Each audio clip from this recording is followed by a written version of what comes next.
Maksudnya harum. Harum. Harum. Harum itu smell good. Smell good. Smell good. Di bujuk harum. Ya benar.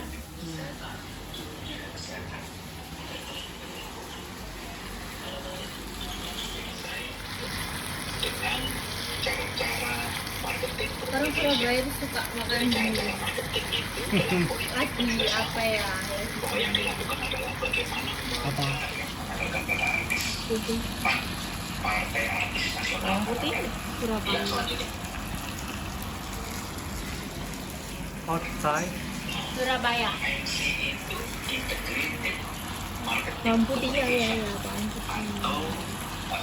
Ya. Ini sama selada dimakan seperti ini dan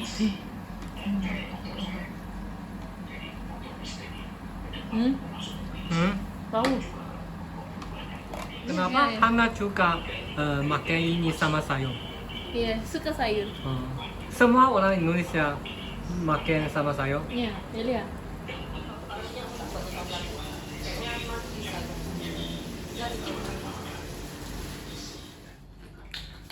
今天我们来到哈娜家做客。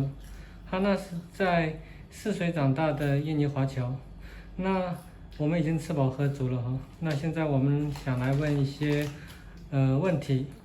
Jadi mau tanya, kalau kamu kan dulu itu orang Tionghoa kan biasanya tuh kayak ada lingkungan sendiri kan, biasanya sekolah, terus kayak SD, SMP itu kayak kamu pas waktu kecil gimana?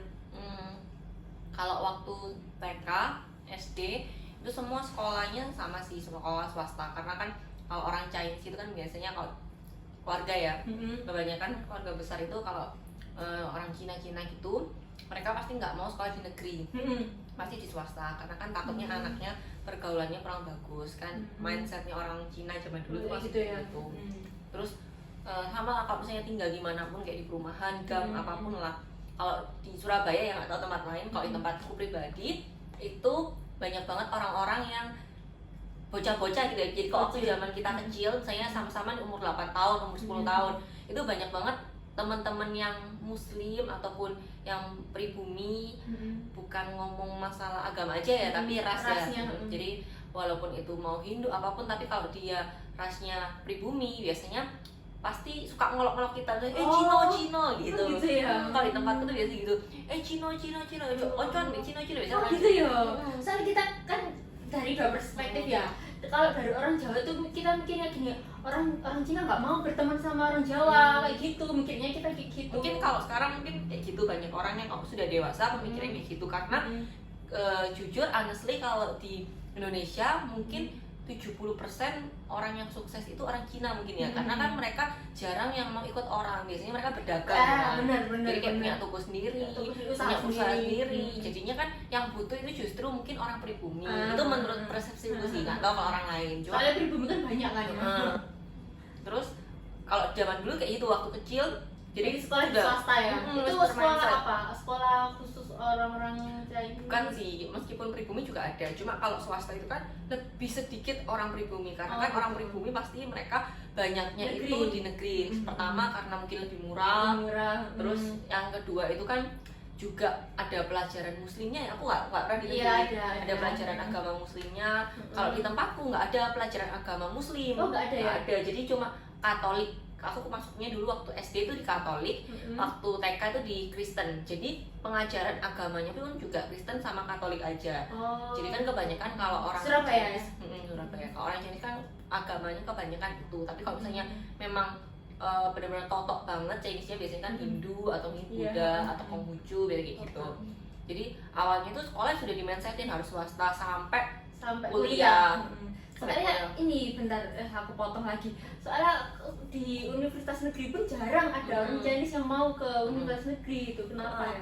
Ya mungkin ya itu mindsetnya, karena kan mereka itu dari awal udah termindset kalau misalnya kalau di negeri itu banyak pribuminya, takutnya anak-anaknya mungkin diolok, terus kayak tumbuh kembangnya mungkin nggak bagus. Itu nggak tahu, itu menurutku pribadi. Jadi kalau dari keluargaku seperti itu. Kalau bisa pun kalau di Malang, kalau nggak salah Malang sama di Surabaya udah buka sih, ada sekolah khusus yang pakai bahasa Mandarin, ada juga Taipei International School di Citraland, ada Sencung juga di Pakuan City itu. Jadi ya sekarang udah banyak sih, maksudnya orang Chinese yang mungkin lebih membaur ya, jadi orang-orang di Surabaya lebih kenal lagi. Kalau dulu kan belum banyak sekolah Chinese. Nah, waktu di sekolah dulu belajar Mandarin enggak? Ada bahasa Mandarin? Ada. Dari SD, SMP, SMA. Bisa? Sedikit sih. Kayak apa? Apa ya? Woman kayak gitu, aku, terus kayak Ren itu orang, terus kayak Indonesia itu Indonesia kayak gitu, cuma dikit-dikit. Terus kayak apa ya, meme sama ya, meme itu kayak masih ada, meme itu masih sama. Baba ya, baba bahasa Mandarin, papa itu kan baba, apa ya? lupa. Baba adalah ayah. Baba ya, Ayah. baba, Ya. itu ayah. Dikit-dikit sih, jadi nggak terlalu banyak tahu, cuma tahu sedikit. Terus kayak apa ya, ya bahasa apa kayak 1, 2, 3 gitu bisa, kayak lupa aku sebenarnya. Let me try. Apa pertama? 1, 1 2 3 1 2 3 4 5 6 7 8 9 ya kayak gitu. Se-i se-pa gitu kan nanti. Cece meme. Ya itu biasa Itu sih. kalau di rumah masih ini nggak kamu gunain Mandarin? Kalau aku pribadi enggak, tapi keluarga kamu nggak ya? Keluarga aku sudah enggak, jadi sudah dari lama enggak, karena kan sebenarnya keluarga aku campuran. Kalau mama itu kan ada Belandanya juga, ada Indonesianya juga, jadi banyak yang pakai bahasa Belanda, tapi nenekku terus mama kayak gitu pakai bahasa Belanda. Jadi nggak murni Cina kalau dia, makanya kok wajahnya Beda kayak ya, diganggu. agak beda ya. Agak beda gitu Iya. kan, karena dia nggak murni Cina. Tadi udah cerita tentang sekolah dari SD, SMP, SMA. Terus kalau dulu tuh pernah punya mimpi nggak sih kalau gede mau jadi apa kayak soalnya kan orang Chinese rata-rata tuh nerusin usaha keluarga atau punya mimpi sendiri, pengen jadi apa? Kalau aku pribadi sih kan dari mama papa sebenarnya bukan toko ya, memang awalnya bukan usaha toko, memang mereka kan ada les-lesan sendiri. Tapi kalau aku pribadi memang nggak terlalu suka ngajar, yang lanjutin ceceku, akhirnya dia buka LBW sendiri. Tapi kalau aku memang pengennya ikut orang, tapi bener-bener swasta ya, perusahaan swasta yang jelas. Seperti itu sih. Terus berjalannya waktu kan semakin mature juga nih kita. Berjalannya waktu sempat nih aku SMP itu flashback ya, SMP itu pernah deket sama cowok yang muslim dan pribumi. Dan ya udah, zaman dulu kan kalau aku mikirnya nggak apa-apa, yang penting orangnya baik gini-gini, tapi keluarga nggak setuju, akhirnya ya nggak sampai jadian. Akhirnya kita ya nggak pacaran juga, akhirnya orangnya juga pindah keluar kota. Ya itu salah satunya, keluarga kan nggak mungkin menyetujui kita itu nikah sama orang yang bukan Chinese. Biasanya kebanyakan kalau tempatku, keluargaku, kebanyakan kalau kita Cina ya kita harus nikah sama Cina, jangan sampai kamu nikah sama Wana, istilahnya kalau orang Indonesia, orang Surabaya bilangnya orang pribumi itu Wana. Orang beda suku lah ya. Kalau campuran kayak aku itu bilangnya Ampiang. Ampiang, Wana, kalau satunya Chinese Cina itu. Terus kalau berteman, aku tahu sendiri kalau dia ini nggak pilih-pilih orangnya kan. Temanku waktu kita liputan bareng kan, waktu itu mungkin kamu nggak inget, aku ngajak temenku, dia sampai speechless loh. Nah, kok di sini humble banget ya, bilang gitu. Waktu dulu di Grand City. Nah, kalau kamu kan berteman sama siapa aja kan, tapi kan dari keluarga katanya, aku dengar dari orang Chinese juga, mereka itu sebenarnya bukannya nggak mau, cuma tidak mau menginginkan ya, kayak tadi sempat suka sama itu, bener gak sih kayak gitu? Karena itu kalau apa? Kalau aku pribadi, keluarga memang nggak boleh. Kalau memang kamu nikah, mau pacaran, mau punya hubungan, ya kalau bisa sama Chinese, paling tidak ya itu Ampiang. Kan kalau Ampiang tuh papanya itu pasti masih Cina. Jadi kita masih ada keturunan Chinese-nya. Kayak aku kan papaku Chinese, jadi punya nama Cina juga. Kalau misalnya lanjutannya nanti, kalau misalnya aku punya pasangan, mamanya itu bukan Cina, misalnya orang pribumi, tapi papanya Chinese, itu tetap Cina nanti jatuhnya. Gitu. Kalau pacar kamu sekarang? Chinese. Dia juga bisa bahasa Mandarin gitu-gitu. Murni Chinese atau? Murni Chinese, masih banyak keluarganya di Cina juga, tinggal di sana. Jadi pacarnya dia itu ya Chinese juga, masih ada keluarga di Cina. Oh ya. Terus kayak ini, kayak apa culture apa ya bahasa Indonesia? Budaya. Iya, budaya. biasanya orang Cina kan kayak menjaga banget kan budayanya, kayak masih di rumahnya ada ornamen-ornamen atau apa. Kalau dari segi kamu sendiri gimana? Kalau keluarga sih nggak terlalu yang Chinese bener-bener totok ya, jadi masih ada campurannya. Jadi kalau kita di rumah ya paling ingetin seperti Imlek, Xinjia, terus ada ornamen merah-merah biasanya, ya paling kayak gitu-gitu. Terus masih ada angpau, kita kasih tetap angpau. Biasanya kalau yang ngasih angpau itu kan mama, papa, terus kayak orang yang sudah nikah baru boleh ngasih kita angpau. Kalau belum nikah ya kita nggak boleh kasih, kita yang dapat walaupun kita udah umur 25, 26. Kalau kita belum nikah ya kita dapat angpau, dapat gitu. Ya. Paling tradisi kayak gitu-gitu. Terus kue bulan itu masih. Kalau di lingkungan pertemanan gimana sih anak-anak Chinese di Indonesia ini seperti apa? Kayak masih kental banget tentang budayanya atau sudah biasa aja? Benernya kalau dari temanku pribadi banyak yang campur-campur ya. Ada yang bener-bener Chinese sampai di rumah pun masih pakai bahasa Hokkien, ngomongnya sama mama, sama adiknya. Ada temanku juga kayak gitu, kerja di BCA dia. Terus ada temanku yang nggak terlalu seperti itu, tapi sama orang tuanya ngelarang dia untuk deket sama orang pribumi. Jadi pernah pacaran udah lama 3 tahun tapi putus karena orang tuanya nggak bolehin.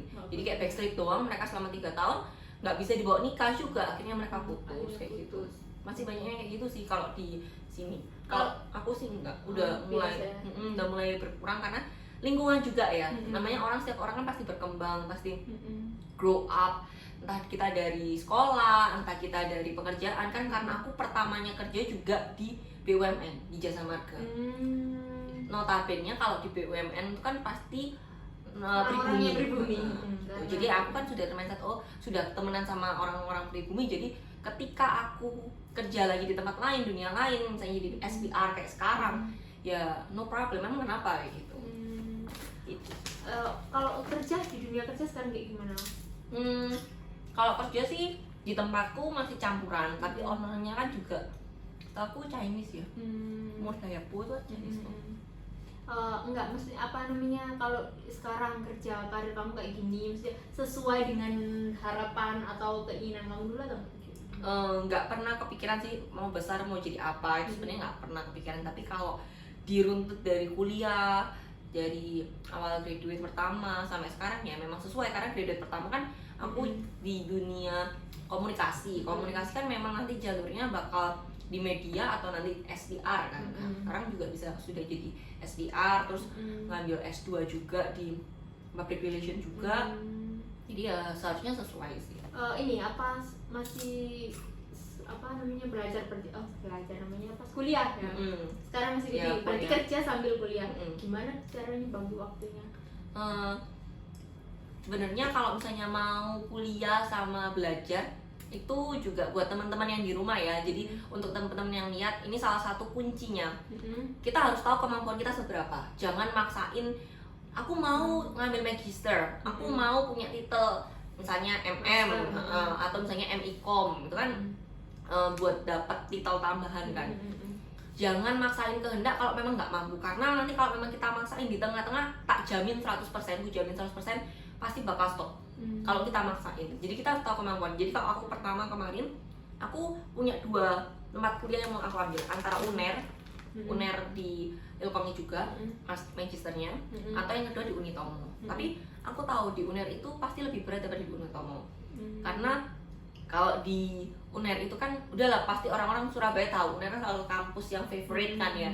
Pasti juga lebih susah juga. Makanya aku lihat kemampuanku, aku masih sambil kerja, aku juga harus biayain kuliahku. Bukan berarti aku kuliah aku stop kerja kayak gitu. Karena aku kuliah ini uangnya dari kerjaku. Kalau aku nggak kerja aku nggak bisa kuliah gitu. Jadi mau nggak mau aku harus bagi waktu dengan cara aku ambil kuliah yang malam. Kuliah malam. Jadi setelah kerja after work baru kita kuliah bareng-bareng. Teman-temanku juga banyak sih yang kerja. Jadi ada yang anggota DPR, ada yang notaris apa-apa, tapi mereka juga sambil kerja sama kuliah. Tapi ngambilnya ya itu after work baru kita sama-sama kuliah. Kenapa kok kepikiran pengen belajar lagi? Benernya aku dulu tuh punya cita-cita memang ada S2-nya, magister. Kalau bisa aku tuh mau jadi dosen dulu. Pengen jadi dosen di satu universitas. Why? Karena menurutku dosen itu salah satu pekerjaan yang asik ya. Kita bisa atur waktu sendiri, kita bisa ngikutin misalnya aduh nggak bisa nih lagi di jalan lagi macet anak-anak besok ya kita kuliahnya kan gitu bener nggak sih dosen kan seenaknya gitu jadi menurutku lebih asik aja kerja di sana juga pressure-nya sebenarnya nggak terlalu karena kan pressure-nya tuh paling kita ngajar aja pokoknya sesuai sama kurikulumnya apa kita bisa ngajar seperti itu ya udah mereka pasti dari universitas ya oke aja mau kamu nggak masuk 1 minggu 2 minggu yang penting kan malah seneng ya mahasiswanya malah seneng udah aja kasih tugas gitu kan. Kalau kayak makanan kan Chinese food di Surabaya khususnya tuh kan masih banyak banget kan. Nah itu suka makan lebih suka ke Chinese food atau ya biasa-biasa aja makan Indonesia juga suka. Kalau aku sih karena sudah lama di sini juga campur aja sih. Tapi kalau bilang Chinese food ya juga suka. Kue tiao, my favorite one. Kue tiao. Enak banget kue tiao Apeng tuh kalau di Surabaya. Most favorite kue tiao in the town. You must try. Kamu belum coba? Yeah. Next time coba di sana. Yeah. I will try. Capcay, terus kayak Fuyung Hai, favorite one juga. Terus sup ya, sup juga enak sih sup. Sup biberica. I like it. Ya, sup asparagus, itu kan Chinese food kan. Terus apa lagi ya? Banyak sih. Ayam tim. Ayam tim itu juga Ayam Hainan. Ayam Hainan tapi bukan sup kan, ayam Hainan itu lebih ke ayam yang dikukus gitu kan. Soalnya makanan Cina tuh sebenarnya healthy food ya, nggak terlalu goreng-goreng banget gitu kan, kebanyakan kan di steam, dikukus kayak gitu kan. Then, yeah, I will ask the last question because people who watch my video, mostly they are older people. More than 50% people, their age maybe more older than 55. So, actually, I don't know why my channel will become like this. Only older people like watch my videos. So I want to ask young Dinghua people, give me some suggestion. What I can take in the future and can attach more young people to watch my video. Apa ya? Kalau misalnya untuk buat orang muda lebih banyak nonton ya, mungkin kalau menurutku juga kontennya juga jangan mau nonton orang tua terus ya. Kalau misalnya yang diwawancarain orang tua terus ya pasti kan anak muda juga nggak lihat cakep-cakepnya di sana, maybe ya. Kalau misalnya aku nih female terus watching your video, but the old man maybe 70 years old or maybe 60 years old, that's not look good for me ya. For me it's not look good because I can watch another video with more young people, more maybe handsome one kayak gitu. Tapi kalau misalnya udah umur 60, 50 yang dimasukkan di video, mungkin kan juga anak muda pasti ngeliatnya apaan sih kayak gitu. Or maybe you can take a different, maksudnya hal-hal yang beda. Mungkin kita biasanya kan tanya-tanya gini doang, mungkin hal-hal yang unik yang mungkin nggak pernah dibahas sebelumnya itu kan mungkin jadi center of attention-nya orang-orang, mungkin maybe gitu. Satu lagi, kalau hobi anak-anak Tionghoa di Surabaya itu apa? Kalau sekarang sih ya kebanyakan sih kalau yang berduit, kalau middle up ya paling nongkrong, dugem, go to pub, drink alkohol kayak gitu-gitu, terus listen music, paling gitu-gitu. Atau maybe mereka ya hangoutnya bukan cuma wilayah sini. Kalau memang middle up ya, setahu aku kalau memang middle up ya mereka hangoutnya sampai ke Bali maybe atau kemana gitu. Itu kalau yang middle up. Tapi kalau yang middle low ya mungkin ya di rumah aja kali ya, atau dengerin lagu Di rumah. soalnya kan ngeluarin uang juga susah kan. Kamu pengen nggak sih ke jalan-jalan? Oh, masih ada keluarga di Cina atau? Kalau aku pribadi nggak ada kenal sama sekali, nggak kontak. Tapi kalau misalnya yang pasanganku masih ada, jadi grandmanya dia, saudara-saudaranya di sana. Jadi grandmanya punya saudara itu di Cina semua. Jadi mungkin mau ke sana kali ya? Kalau dia sudah sering ke sana sih. Kalau aku terakhir ya cuma ke Hong Kong sama Macau. Ya ke Hong Kong. Hana pernah ke Hong Kong. Jadi ketika Hana di Hong Kong, Hana pakai bahasa apa? Bahasa Inggris. Pakai English ya. Lalu Hong Kong people, local people, they will think where are you from? kamu dipikir dari mana? Oh, Dari Cina atau I don't know. Kalau mereka Kalau sih mereka kayaknya ngomong tetap Mandarin lokal ya, anggap speak orang in lokal ya. Mandarin, speak in Chinese. Tapi ketika aku nggak bisa ngomong itu, ya udah aku ngomong pakai bahasa Inggris langsung mereka mungkin tahu gitu. Jadi Tapi itu- kalau di Makau itu kayaknya nggak terlalu banyak orang yang bisa bahasa Inggris. Nggak tahu ya, karena Ya. kemarin aku di transmigrasinya itu bahasa Mandarin. pakai bahasa Inggris mereka nggak bisa, kecuali aku ke tourist center. Jadi orang yang jaga di sana pun nggak bisa pakai bahasa Inggris gitu. Cuma bisa ngomong ketika mereka pakai bahasa Mandarin, aku cuma bisa jawab wo pi zhe dao, wo pi zhe dao. Apa itu? Nggak tahu, nggak bisa. Ya, kata Meyo. Hmm. tidak ada. Oh, jadi kesan aku sama Hana ini, pertama dia itu orang yang humble banget. Dari awal ketemu itu kayak, dulu kan kesanku kan kayak sama orang Chinese tuh kayak ya nggak mau berteman lah sama orang Jawa atau orang suku lain. Tapi setelah ketemu dia pertama kali, dia tuh humble banget sama teman-temannya. Kebanyakan kalau di lingkungan kerja juga banyak yang Jawanis kan ya, sama orang Jawa. Sama kedua itu dia menginspirasi banget karena selain dia bisa kuliah dengan uangnya sendiri, mandiri, dia juga sosok yang sangat kuat. Mandiri Oh, banget. I see. Mhm. Ya. Because I lost my dad, I lost my mom Dia sosok yang sangat kuat. at my 24 years old. Jadi kayak my mom and my dad passed. Oh, jadi saya tuh begitu. kayak lihat Anda tuh sosok yang sangat kuat di balik dia tuh nggak pernah kayak nunjukin apa ya, kalau sedih atau apa dia nggak pernah, tapi dia tuh apa ya, kenapa kamu kemarin bilang kayak gimana nggak mau share kesedihan Ya nggak perlu lah kalau kita sedih.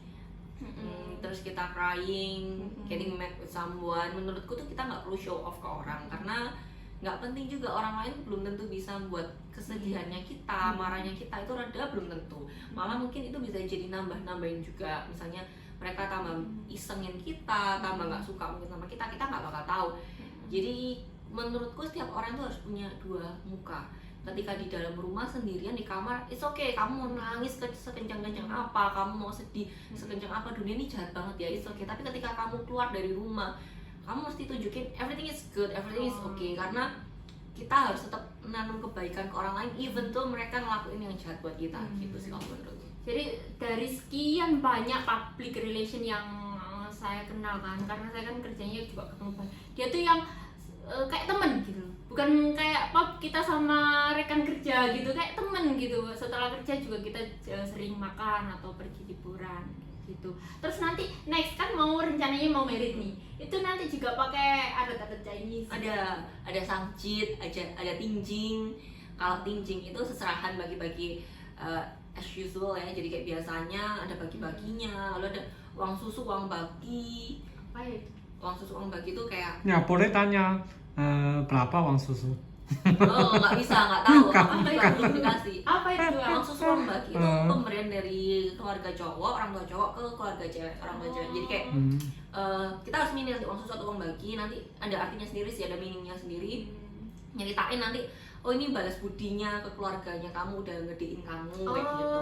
Terus ada payung merah, beras kuning. Payung merah itu nanti dipegangin sama dilempar sama beras warnanya yellow rice, sama nanti ada koinnya juga. Itu nanti menandakan kalau payung merah itu kan, merah kan bisa buat kebahagiaan, hoki dan lain sebagainya. Nanti dilempar sama beras kuning sama koin kuning, artinya kan itu kekayaan seperti itu. Nanti kita dilemparin atau dihujanin sama rezeki gitu, maksudnya kayak gitu. Masih ada kayak gitu. Ada sangcit juga.